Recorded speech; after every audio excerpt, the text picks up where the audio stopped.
Hello everyone, today we are going to look at domain and range of a continuous function.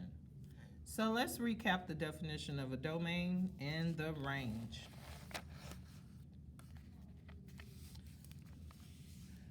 And the domain is all of the x values. And the x values go from left to right.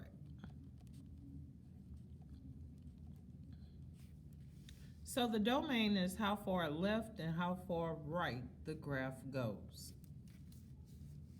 Now, when we take a look at the range is all of the y values, and the y values goes from down and up. So the range is how far up and down the graph goes. Now, whenever we have a continuous function, what that means is that I can place my pen on it and I can trace it, okay?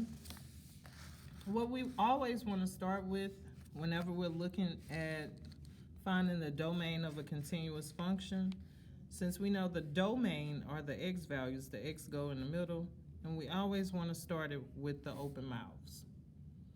Now, we started with the open mouths because we can always add a line if the circle is closed, and we don't have to add a line if the circle is open.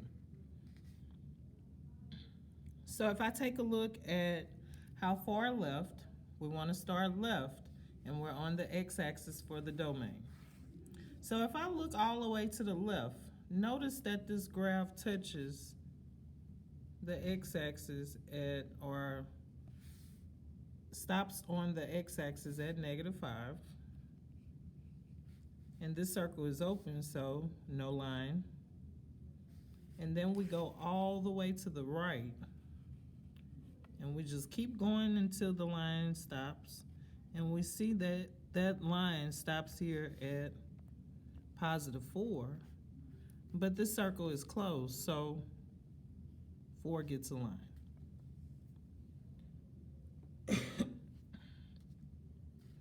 Now, whenever we're looking for the range of a continuous function, remember the range are the y values, and we still want to start with the open mouths.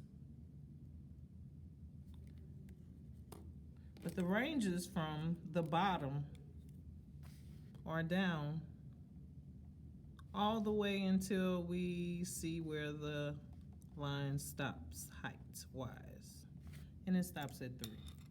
So it starts at -2. And since that circle is open at -2, no line is required. And then we go up and we see that the height of the graph stops at +3. And our circle is closed, so we need a line. So for the domain, we have -5 is less than x, which is less than or equal to 4. And for the range, we have -2 is less than y, which is less than or equal to 3.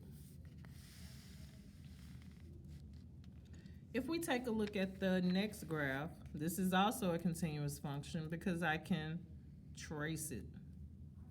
So remember, the domain has the x.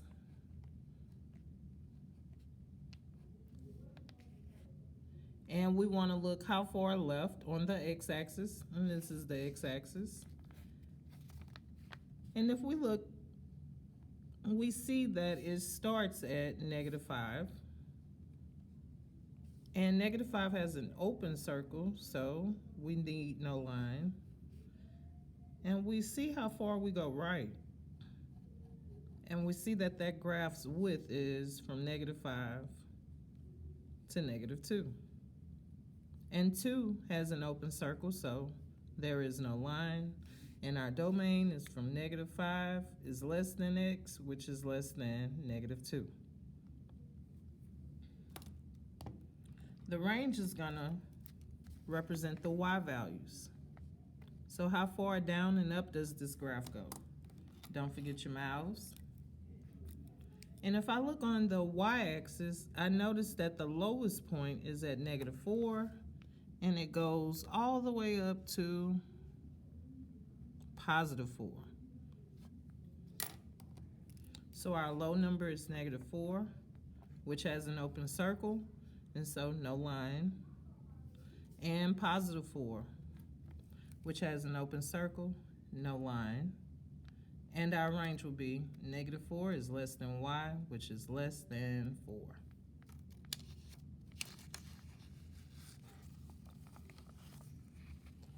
Now, whenever we have a continuous function with arrows, arrows are a little different.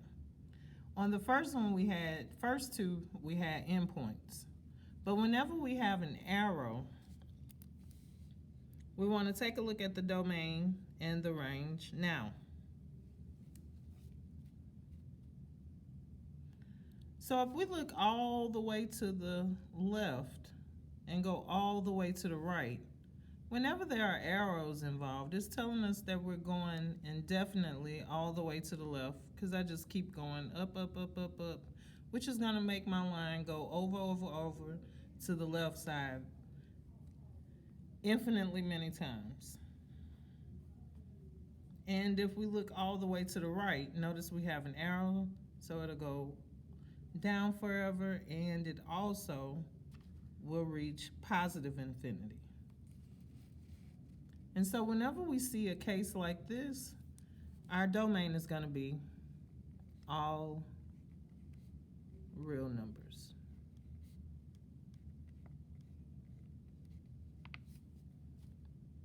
Now the range tells us how far down and how far up. So if we look at this arrow, it's going down forever and it's going up forever. So since it goes down forever, it's reaching negative infinity. And this goes up forever, it's reaching positive infinity.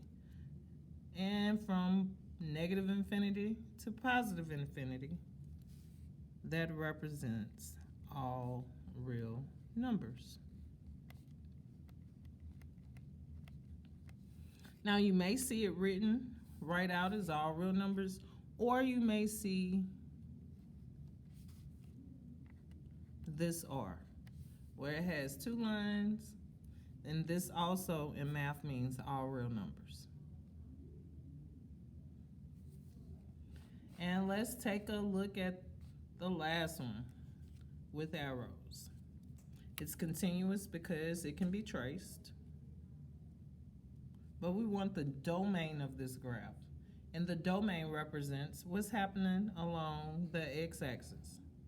And if I take a look at my arrows, it goes far left forever, and so it reaches negative infinity. And if I look to the right, it goes right forever, which means it's reaching positive infinity. And from negative infinity to positive infinity, we have all real numbers.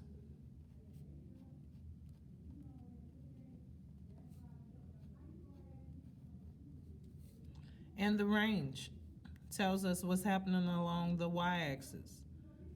So notice that this line goes down to negative infinity, but it also goes up to positive infinity. And our range is going to also be all real numbers.